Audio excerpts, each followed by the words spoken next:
அனைவருக்கும் வணக்கம். எங்கள் பகுதியில் இருக்க மக்களுக்கெல்லாம் ஒரே குழப்பங்க. ஏன்னா நேற்று நான் கருத்தடை வாகனத்தை வர வச்சு, நகராட்சியோட கருத்தடை வாகனத்தை வர வச்சேன். இங்கே இருக்க நாய்கள்லாம் பிடிச்சி கொடுத்தேன். நாய் வண்டி வந்தோடனே நம்ம மக்களுக்கெல்லாம் ஒரே சந்தோஷம்.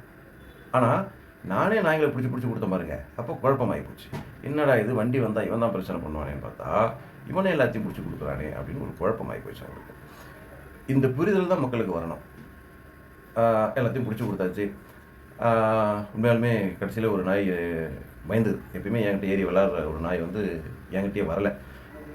அப்புறமேட்டு வண்டியெல்லாம் அனுப்பி விட்டுட்டு தள்ளி ரோட்டில் முனையில் நிற்க வச்சுட்டு அப்புறம் கூப்பிட்டேன். பயந்து பார்த்தது சுற்றி கிற்றி யார் இருக்காங்க, யாராவது இருக்காங்களா, வேறு யாராவது இருக்கானான்னு பார்த்து என்னை நம்பி வந்தது. தூக்கிட்டு கொண்டு போய் விட்டேன். ஒரு குற்ற உணர்ச்சி இருக்க தான் செய்யுது. அதுக்கும் இருக்கும், என்னடா இது இவனை நம்பி வந்தோமே அப்படின்னு கண்டிப்பாக இருக்குங்க. அந்த குற்ற உணர்ச்சி எனக்கும் இருக்குது. சரி, நம்ப வச்சு தானே இந்த நாய்களோட வாழ்க்கையில் நம்ம கொடுமை பண்ணிக்கிட்டு இருக்கோம்.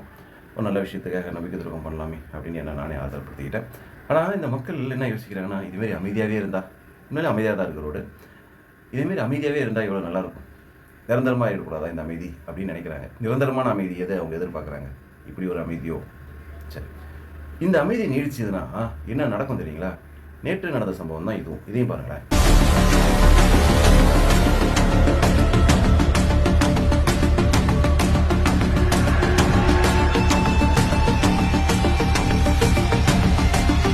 பார்த்தீங்களா?